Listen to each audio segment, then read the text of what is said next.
The man of this story had the nickname Takka. He had powerful friends like Redouan Boutaka and was associated with contract killings. For the right amount of money, he would kill anyone. But who is this man?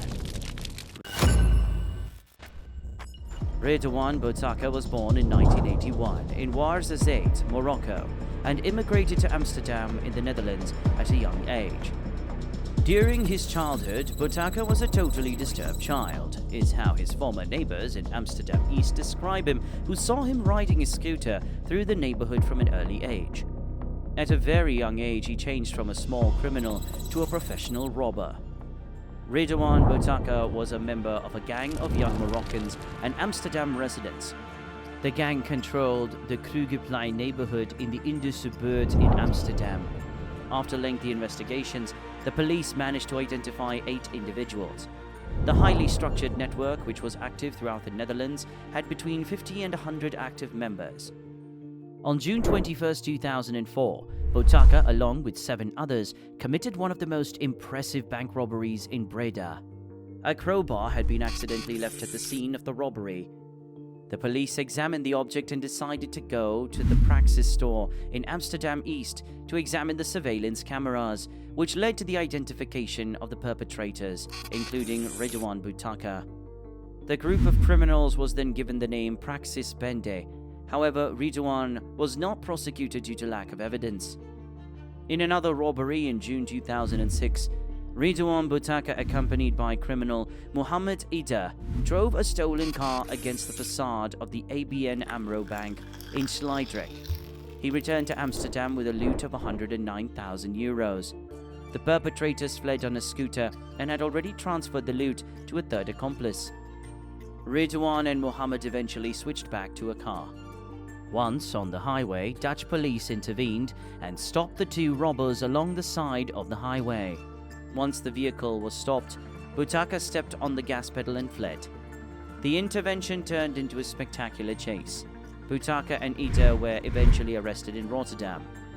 When arrested, they told police they were drunk and did not want to be arrested, but the 2 criminals denied any involvement in a robbery. The third accomplice was also eventually caught with the loot. The police had enough evidence to prosecute them. In late 2006, Mohammed Ida was convicted and locked up at the Nieuwegein Penitentiary in Utrecht. Boutaka was sentenced to 4.5 years in prison. When he was released early from prison in the summer of 2008, he starred in the Bass music video by neighborhood friend and Dutch rapper Ali B.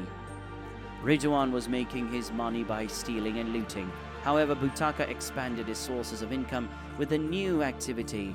He became a contract killer. Boutaka was named as one of 2 men who had shot Hassan Ait Kolda to death in 2008, with Hassan's brother likely being the intended target.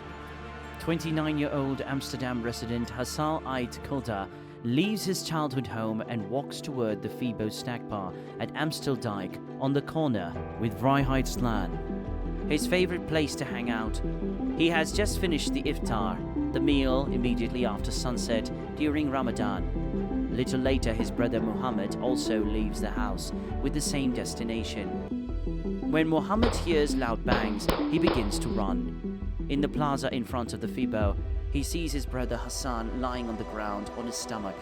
Muhammad sees that Hassan is dying and prays, but knows it is too late. Witnesses see 2 men riding away on a scooter. The perpetrators escape in the dark. Everything suggests an underworld liquidation. After all, Hassan has a criminal record of violent and property crimes, but now he is a teaching assistant at Takka College and seems to have his life on track. Everyone, students and colleagues, is positive about him. In the end, the bullets turn out to be intended not for Hassan, but for brother Muhammad. Muhammad had a conflict with Najib Bubu, a confidant of Redouan Boutaka. Muhammad still owed him money.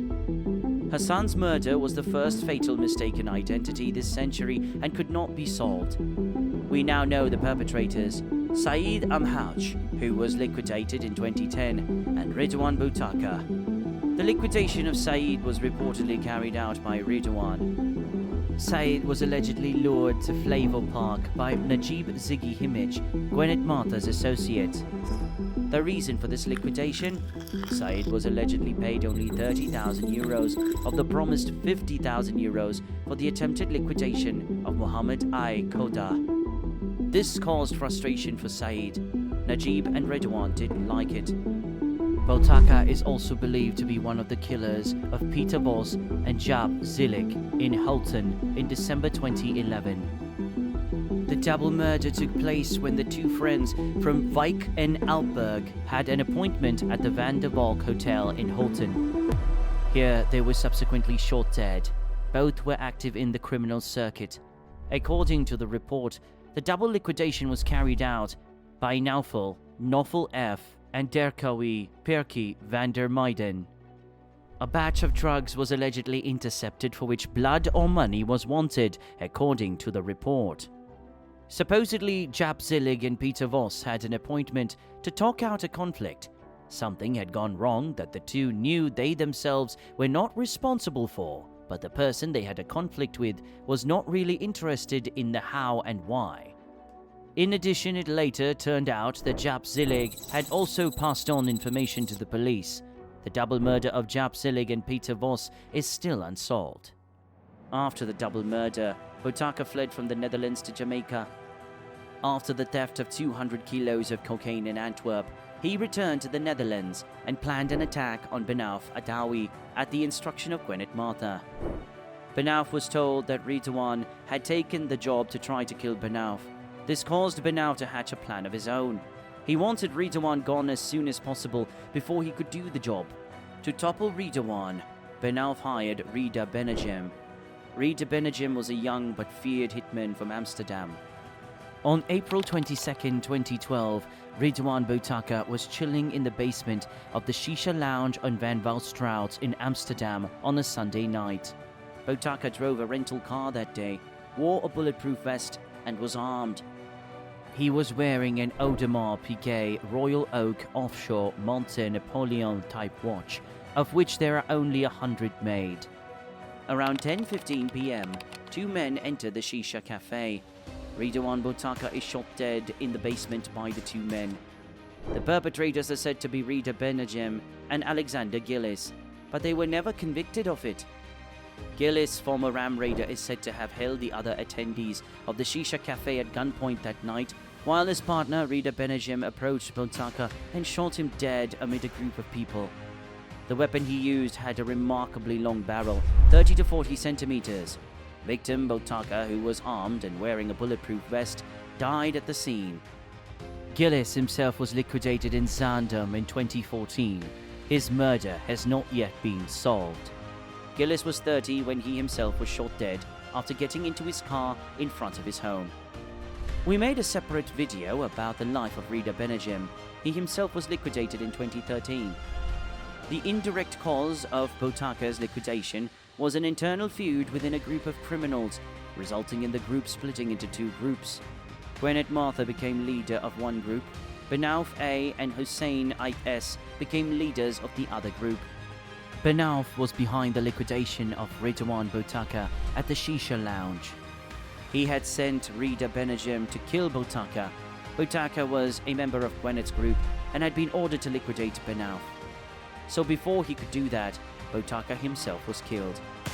Boutaka's name turns up in several Dutch investigations, linking him to murders.